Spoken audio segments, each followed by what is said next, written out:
j'allais dire ceci, la présence de Dieu, c'est bien sûr un concept, c'est une expression qu'on entend généralement chez les chrétiens. Je suis dans la présence de Dieu, je suis avec le Seigneur, ok? Dieu est là.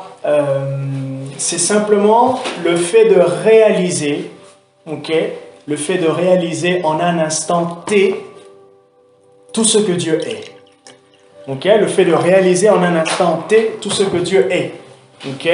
Et c'est pour cela le fait de réaliser, c'est aussi ce que la Bible dit, la foi est une ferme assurance de choses qu'on espère, une démonstration de celles qu'on ne voit pas. Quand on réalise, c'est comme si on se dit, à l'instant T, j'ouvre mon cœur. À l'instant T, je me dispose. À l'instant T, je reconnais que Dieu existe, ou simplement, je me concentre pour capter, pour ressentir. Et là, l'expression de ressentir, l'expression de reconnaître, l'expression de mettre, c'est comme si vous arrêtez un peu votre existence sur Dieu. Et c'est là que vous réalisez maintenant le témoignage intérieur du Saint-Esprit. Parce que Dieu, bien sûr, il est partout, mais celui qui nous permet de ressentir Dieu, même si certaines personnes n'aiment pas les sensations dans la foi, mais Dieu aussi, il est dans les émotions. Dieu peut nous faire pleurer, Dieu peut nous faire sauter, Dieu peut nous faire crier, ok? Et Dieu, des fois, il peut délivrer quelqu'un par la joie, Dieu peut délivrer quelqu'un par la paix. Vous voyez, quelqu'un il a un calme, tu te dis, mais c'est bizarre ça, mais oui, un calme profond. Donc, c'est juste le Saint-Esprit qui rend témoignage de Dieu, et il peut le faire de manière différente par des expressions, des émotions, et des fois ça peut vous choquer. Ok? Laissez-moi vous dire, à chaque fois que le Saint-Esprit vous choque, c'est pour vous ramener dans l'humilité. Ok? C'est pour vous ramener dans l'humilité. Comme la Bible dit, les voies de Dieu sont insondables. Alors, la présence de Dieu, c'est ce qui nous transforme, c'est ce qui nous fait du bien, et nous apprécions, nous devons chacun apprécier, aimer, se tenir, avoir ce moment à part, ou savoir s'arrêter. J'ai parlé à certaines, dans un groupe, j'ai lu quelque part quelqu'un qui a dit « Prier, c'est savoir s'arrêter ». Et quand on s'arrête, c'est pour observer Dieu. Voilà pourquoi la Bible parle de contempler. Ok? On se concentre sur Dieu et on se concentre sur son caractère. Et c'est derrière cette concentration, derrière le fait de fixer nos regards vers Dieu, que l'on peut entendre, que l'on peut recevoir, qu'il y peut avoir cet échange. Quand on ne s'arrête pas, imaginez la vie de tous les jours. Vous allez au travail, vous avez le bus, vous avez le WhatsApp, vous avez le masque, la buée, bref, vous avez tout. La concentration, elle est difficile. Alors, ce soir, c'est l'art d'avancer. Ah, j'aime trop ce thème parce que je pense que je vais vraiment vous motiver à avancer. Et c'est un sous-thème, hein, l'art d'avancer. Le grand thème, c'est de gloire en gloire. Je vous amène dans 2 Corinthiens chapitre 3. 2 Corinthiens, le chapitre 3. Vous allez lire tout le chapitre. Ah, je ne sais pas si j'ai dit bonsoir à Rodrigo et à Alessandra. J'ai pas entendu la voix de notre docteur. Oui, mais tu peux le dire encore. Ah, d'accord. Voilà, c'est comme ça que ça se passe quand on aime la voix de Dieu. Une fois qu'on l'a entendu une fois, on peut encore vouloir l'entendre une seconde fois. Bon, c'était une blague. Donc, bonsoir Rodrigo et Alessandra. Alors, vous lirez 2 Corinthiens chapitre 3, mais moi je vous lis simplement les derniers versets et je commence à partir du verset 13. De gloire en gloire, c'est le thème que j'ai abordé le 2 janvier pour nous encourager, pour nous emmener à entamer l'année avec une certaine perspective, avec une pensée de Dieu, mais aussi avec c'est un message qui s'inscrit dans la vision de l'année. Ok? Notre vision de l'année, c'est l'année de l'Esprit.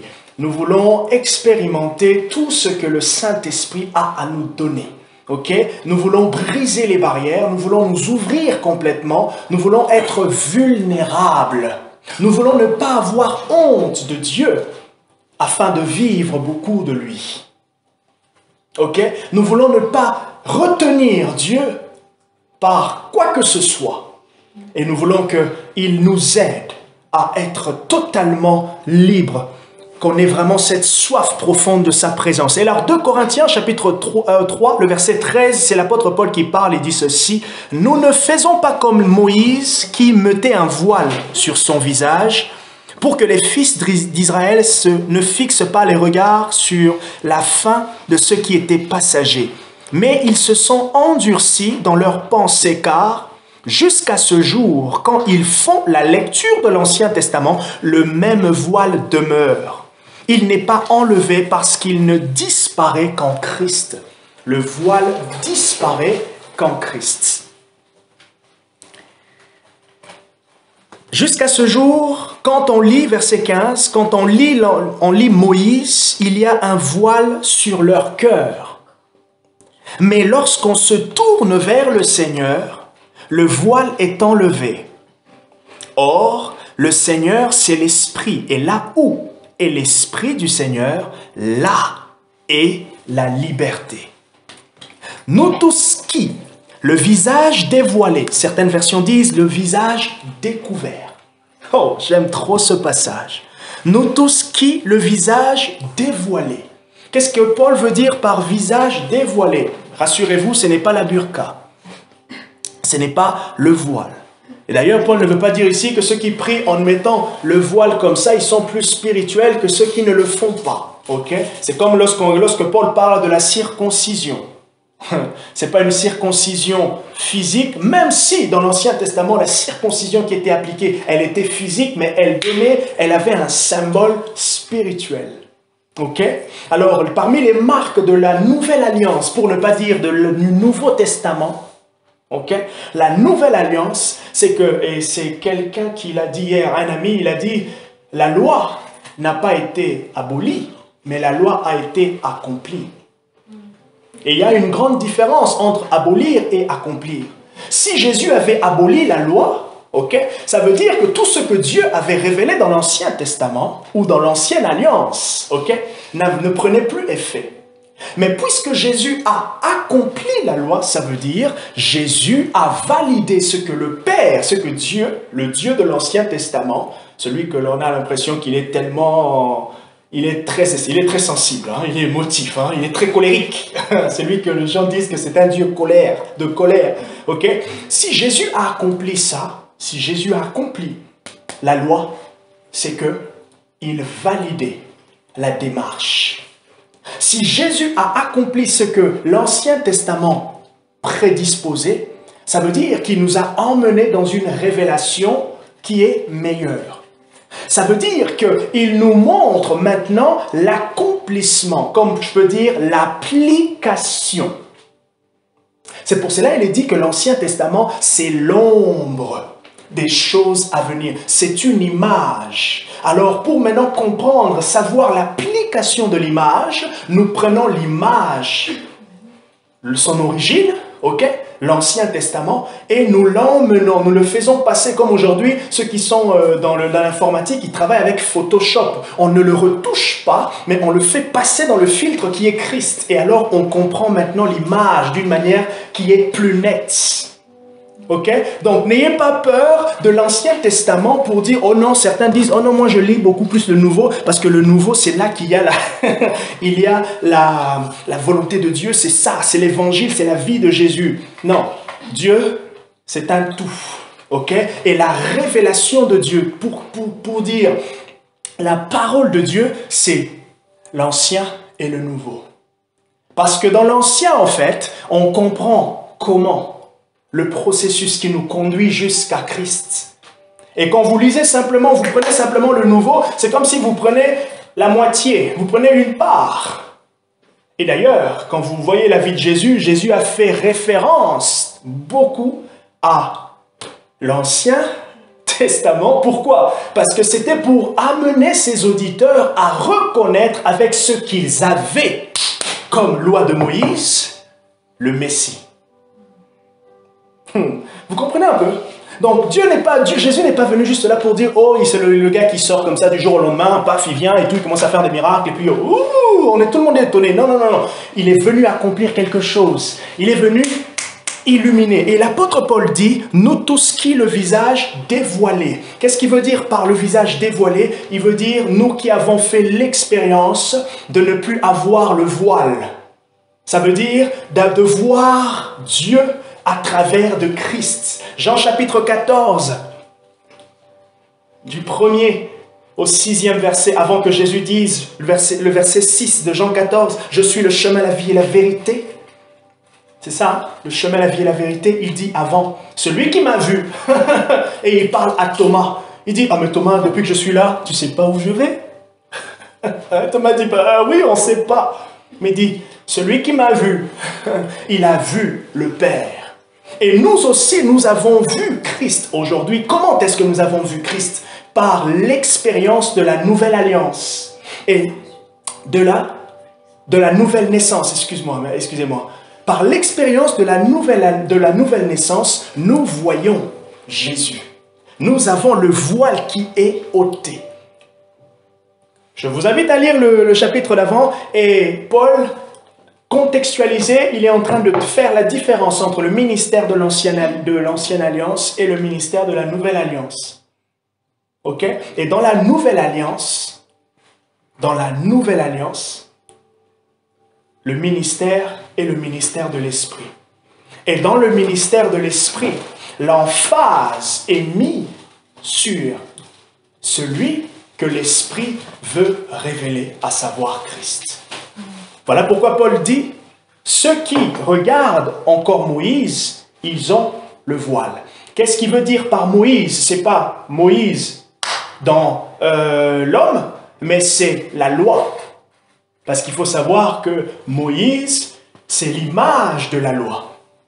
Ceux qui regardent à la loi, simplement, sans chercher dans la loi la lumière, ok, ils ont encore le voile. Voilà pourquoi nous, aujourd'hui, chrétiens du 21e siècle, chrétiens Android 2.0, nous avons l'ancienne et la nouvelle. Nous avons la révélation totale. Alors, nous tous qui, le visage dévoilé, reflétons, verset 18 de 2 Corinthiens 3, reflétons comme un miroir la gloire du Seigneur, nous sommes transformés. Quand est-ce que vient la transformation? Par le fait, premièrement, d'avoir le visage dévoilé, ça veut dire faire l'expérience de la vie nouvelle, faire l'expérience de la nouvelle alliance. Deuxième chose, première chose, deuxième chose, par le fait de regarder. Ça veut dire placer sa confiance. C'est une expression spirituelle, une expression biblique qui veut simplement dire placer sa confiance, s'identifier à Jésus qui nous a été donné. Et qu'est-ce qui se passe lorsqu'on s'identifie à Jésus? Nous sommes transformés. Ok? L'art d'avancer.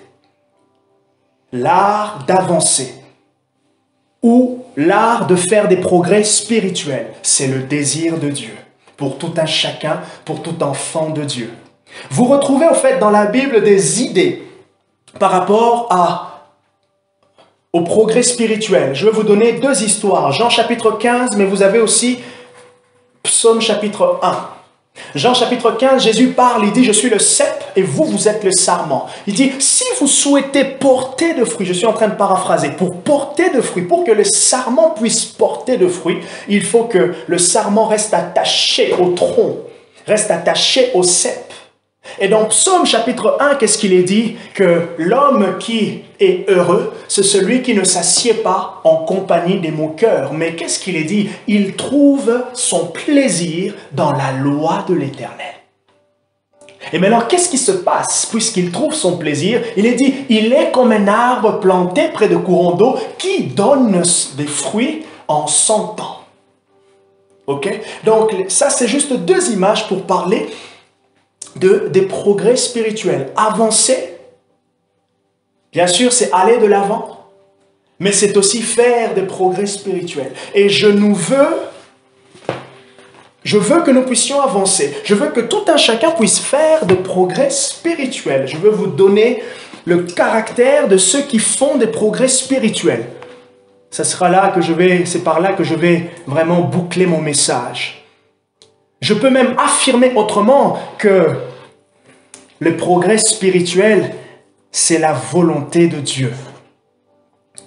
Parce que qui dit manque de progrès dit il n'y a pas de croissance. Qui dit manque de progrès dit il n'y a pas d'avancement et il y a quelque chose qui cloche. Pierre, l'apôtre, dans son deuxième épître, le chapitre 1, il dit « Faites par tous vos efforts d'ajouter à votre foi la persévérance, la connaissance. » Il cite beaucoup de choses. J'aime bien l'expression « Faites par tous vos efforts ». Bien sûr, il y a une participation de l'homme. Et la participation de l'homme, Paul le dit même que c'est Dieu qui crée en vous le vouloir et le faire selon son bon plaisir. Sabrundi Ashkevi. C'est Dieu qui crée en vous le vouloir et le faire.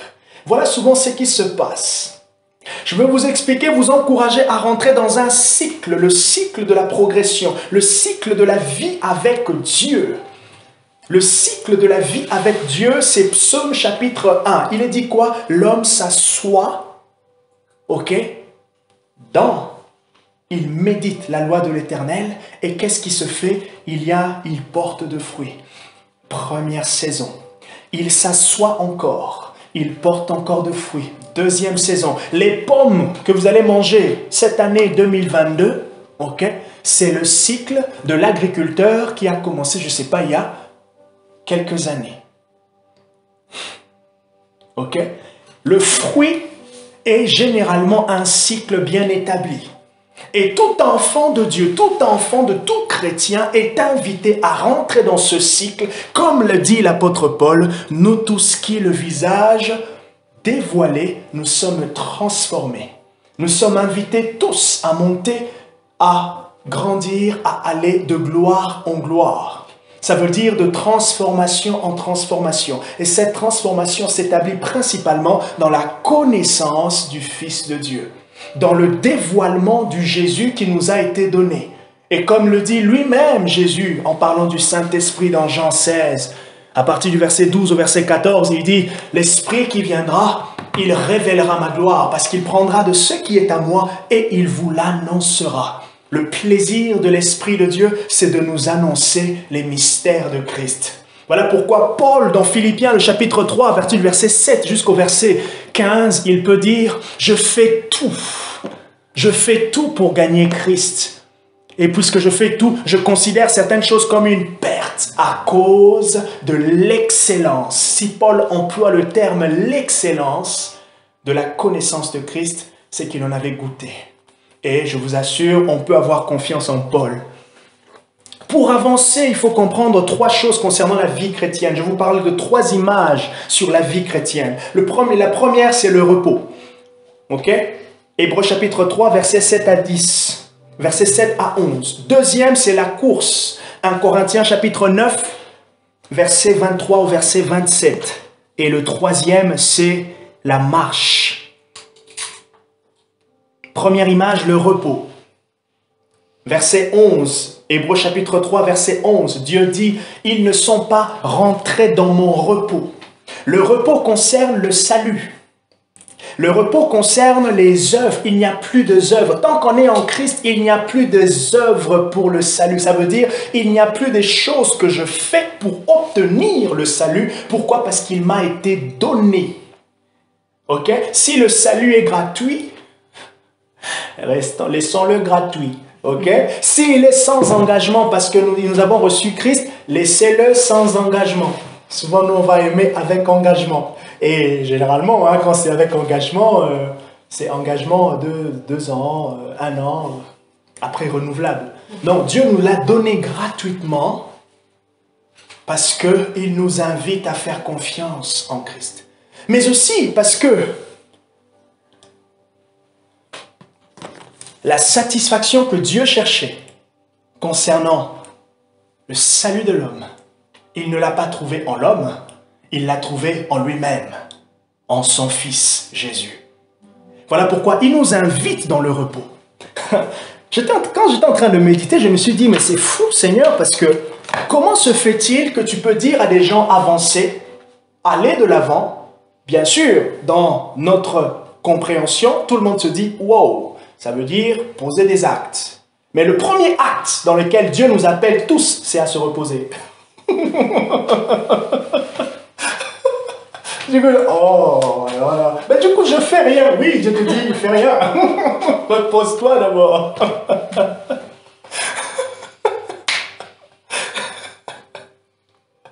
Ah, c'est fou. Mais du coup, c'est drôle parce que en même temps, Dieu va te dire, dans la vie chrétienne, il faut que tu te reposes. Mais le même Dieu te dit, allez, cours. Et le même Dieu va te dire, allez, marche. Oh, mais comment est-ce qu'on change de rythme? C'est des images qui, bien sûr, illustrent chacune la vie chrétienne, notre relation avec Dieu, chacun dans sa particularité. Nous sommes invités à nous reposer. À nous reposer en Christ, à nous reposer de notre salut, à nous reposer de ce qui nous a été donné. Et maintenant, Paul, dans 1 Corinthiens chapitre 9, il nous invite maintenant à courir. Et Paul compare la vie chrétienne comme une course. Et là, ça concerne notre obéissance pratique. Là, ça concerne les choses pratiques, notre collaboration avec le Saint-Esprit. Et l'idée de la course, c'est l'idée de la persévérance. Et quand Paul, dans 1 Corinthiens 9, à partir du verset 22, lorsqu'il parle de la vie chrétienne comme étant une course, il la compare à un athlète qui se prépare.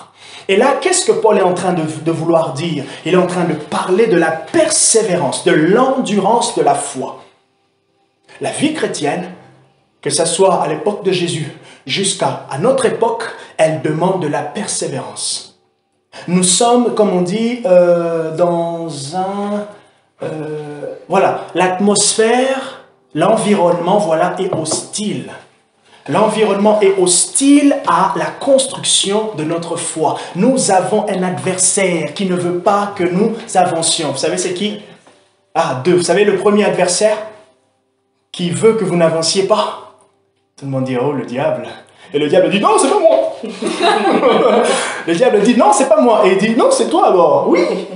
Le premier adversaire à notre avancement, c'est notre chair.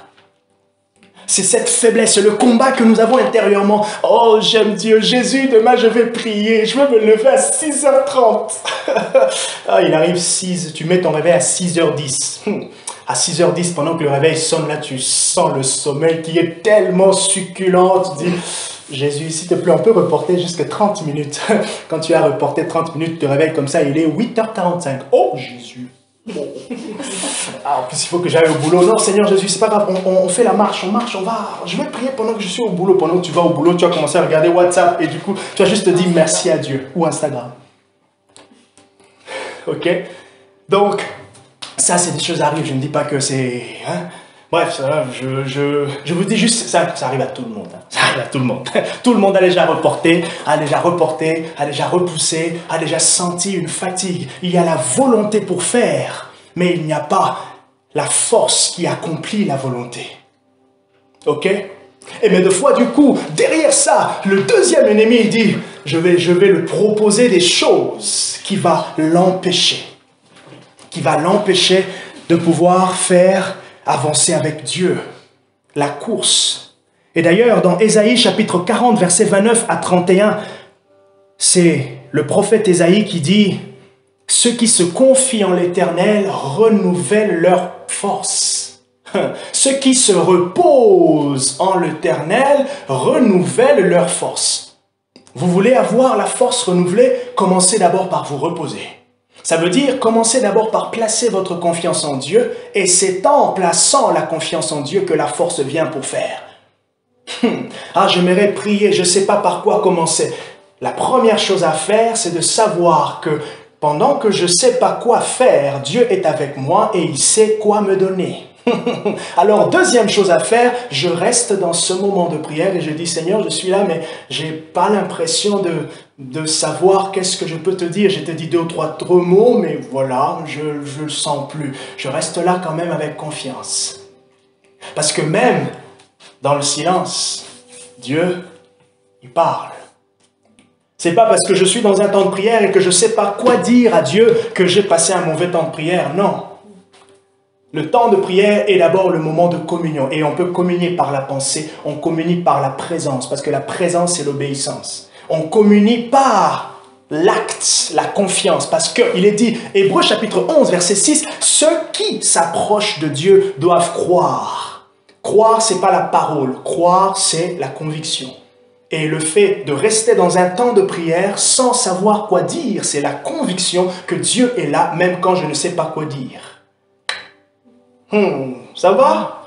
Rabosh Namaye. Et la marche avec Dieu, la marche c'est la communion, la marche c'est être là avec lui.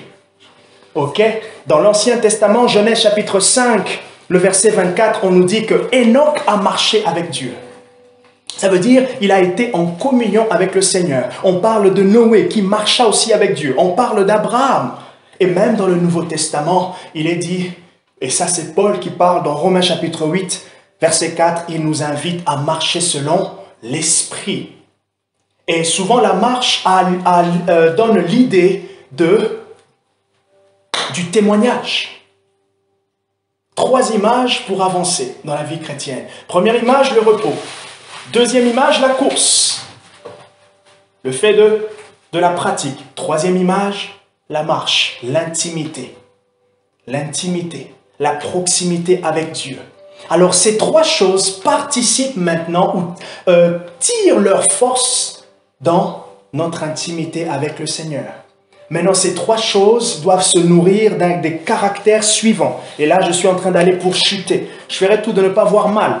Bon, c'est une blague. Puisque j'ai dit je vais chuter, j'ai dit que bon, je sais, je fais ça pour que les autres comprennent un peu la blague. Caractère spirituel de ceux qui avancent. Vous souhaitez avancer, comprenez d'abord que la vie chrétienne, c'est la course, la vie chrétienne, c'est la marche, la vie chrétienne, c'est le repos. Et maintenant, en ayant compris cela, je me nourris de ces caractères. Ceux qui avancent, premièrement, se confient dans le Seigneur. Pour avancer, confiez-vous dans le Seigneur. Placez votre confiance. Tout être humain, tout homme a un minimum d'apprentissage dans la confiance en Dieu. C'est naturellement humain de gérer. Chez certains, c'est tellement fort, chez d'autres, c'est un peu moins. Mais Dieu nous apprend tous à lâcher prise. Dieu nous apprend tous à lâcher prise. D'ailleurs, la foi, parmi les expressions même, la vision de la foi, on a foi. Non, quand on dit que j'ai foi, spirituellement, on n'a pas foi en nous.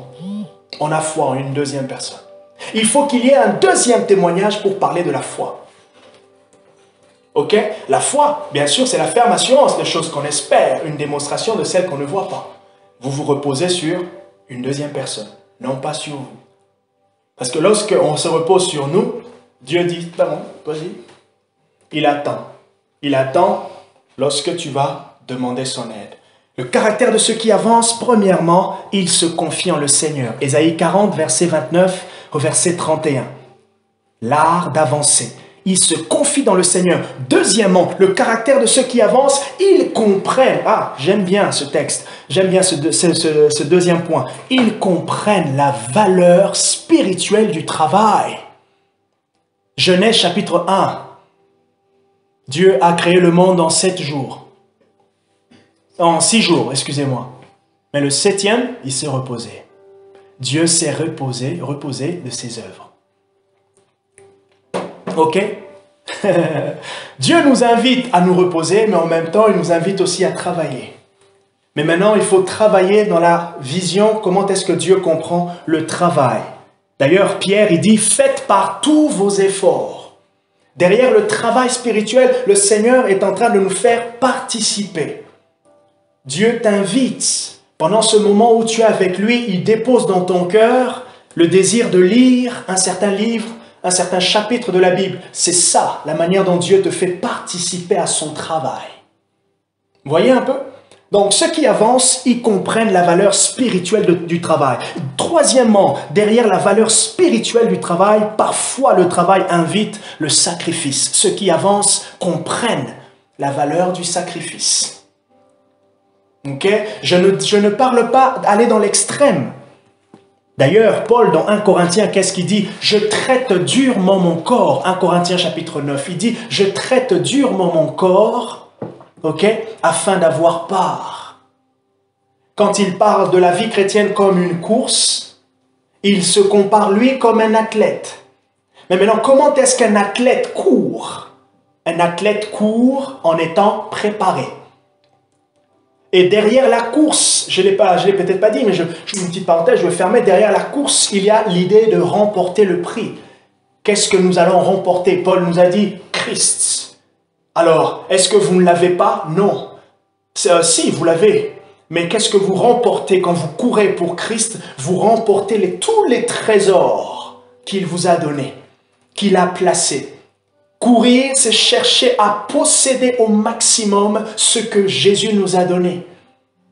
Désirer, comme a dit Paul, je fais tout pour creuser ce trésor, parce que ce trésor, il est tellement grand. Premièrement, ceux qui avancent se confient dans le Seigneur. Deuxièmement, ceux qui avancent comprennent la valeur du travail. Troisièmement, ceux qui avancent, ils apprennent le sacrifice, ou je peux même dire le renoncement à soi-même. Quatrièmement, ceux qui avancent ne regardent pas ou ne s'attachent pas. Ceux qui avancent, ceux qui avancent regardent en avant ou ils s'attachent à ceux qui avancent ou réussissent. Avancer, c'est regarder en avant. J'ai bien aimé regarder ce que Paul dit dans 2 Corinthiens chapitre 4 à partir du verset 16. C'est pourquoi, 2 Corinthiens 4 verset 16, c'est pourquoi nous ne perdons pas courage. Et même lorsque notre homme intérieur, plutôt notre homme extérieur se détruit, ça veut dire même lorsque je suis fatigué, même lorsque je suis malade, il dit notre homme intérieur se renouvelle de jour en jour. Car un moment de légère affliction produit pour nous, au-delà de toute mesure, un poids éternel de gloire. Il dit, même lorsque l'on peut avoir des afflictions, des problèmes, ces afflictions, puisque nous les vivons avec Dieu, sont en train de contribuer à la gloire. Dieu, il y a des contrastes. Hein. Il y a des contrastes. Pendant que nous sommes en train de dire on veut que Covid s'arrête, masque, tout. Dieu il est en train de dire cette situation pandémique participe à la révélation de ma gloire. Seigneur, t'es sûr? Seigneur, t'es sûr? On ne peut plus faire les cultes. Verset 18 de Corinthiens 4, verset 18. Aussi nous regardons non point aux choses visibles, mais à celles qui sont invisibles, car les choses visibles sont momentanées et les invisibles sont éternelles. Ceux qui avancent regardent devant. Et ils s'attachent à ceux qui avancent. Et regardez devant, je vous emmène dans 2 Corinthiens 3, verset 18, c'est regarder Christ.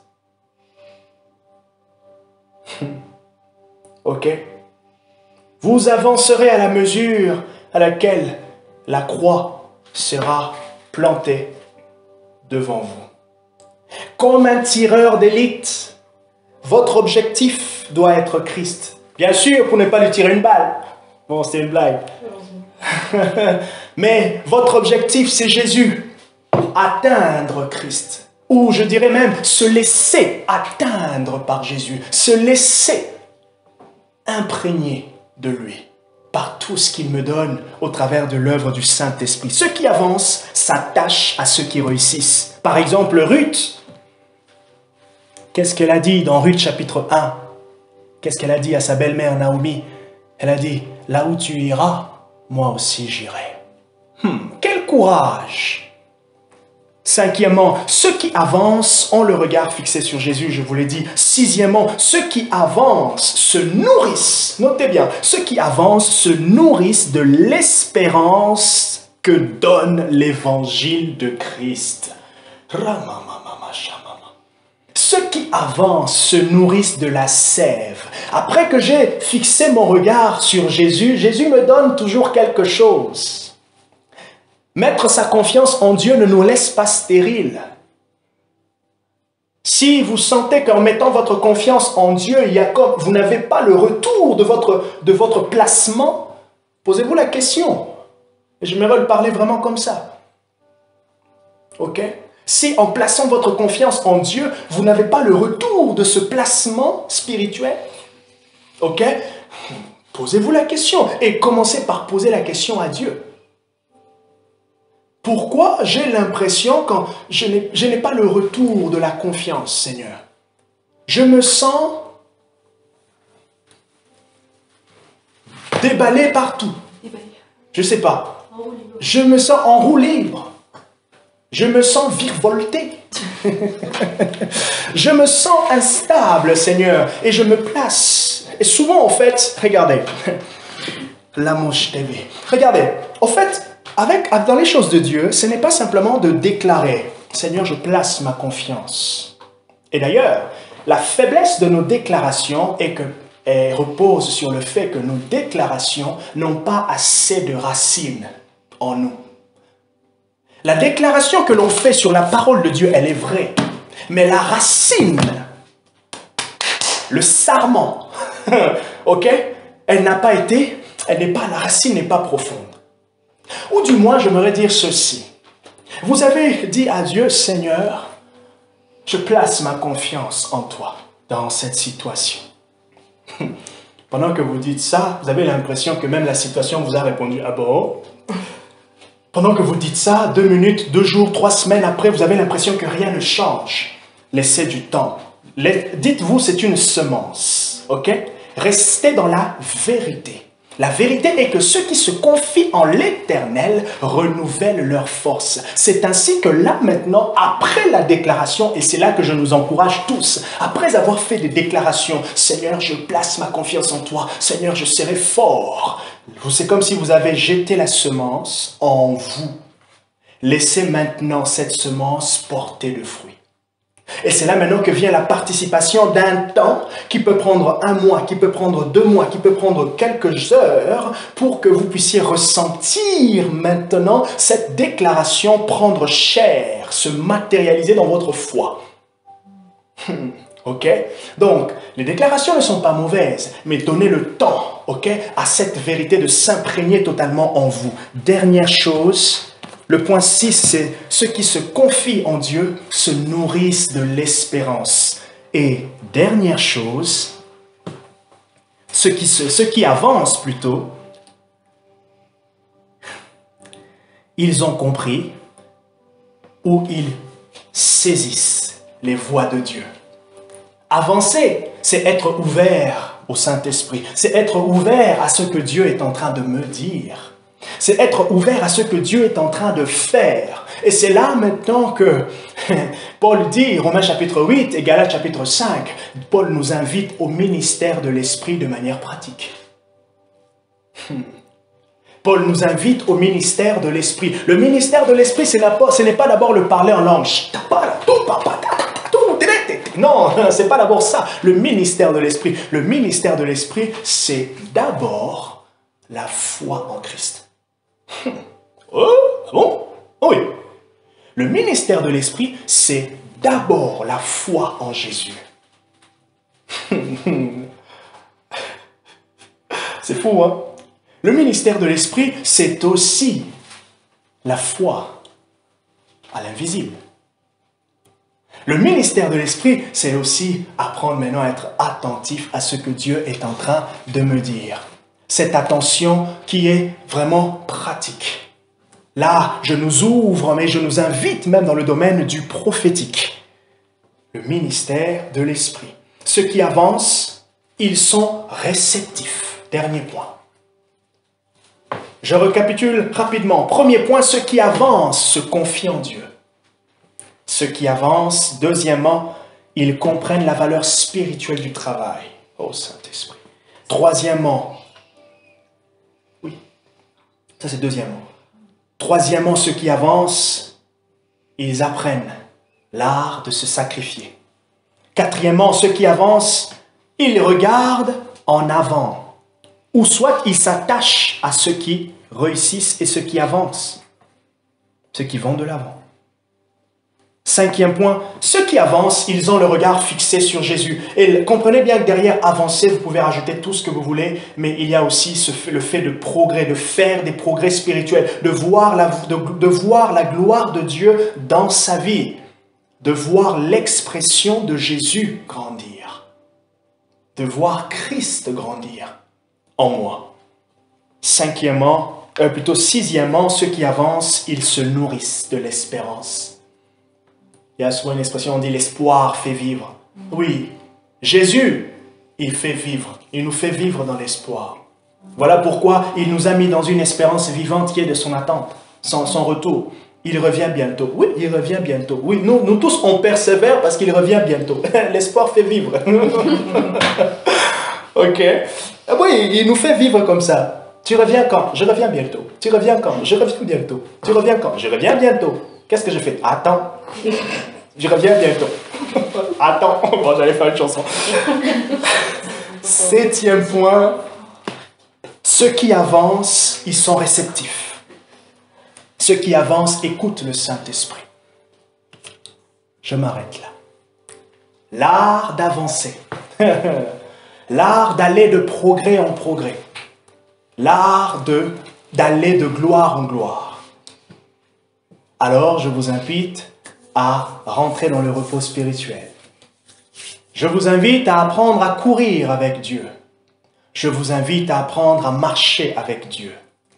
Je vous invite à vous nourrir de l'espérance que Jésus offre.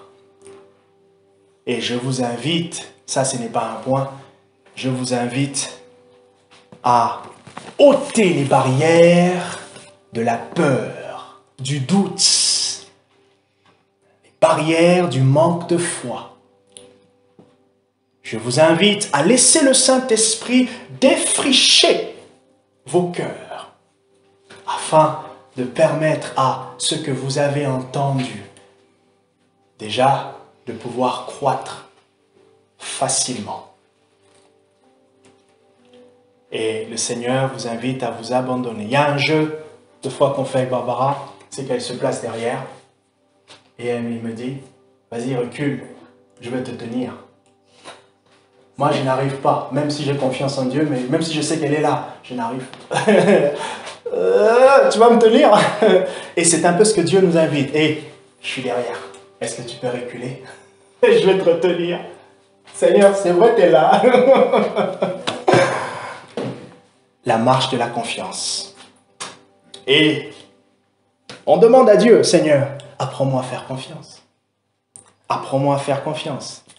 Et Dieu a le meilleur programme pour vous apprendre à faire confiance en lui. Je m'arrête là pour ce soir. L'art d'avancer, l'art d'aller de gloire en gloire. Que le Seigneur vous bénisse.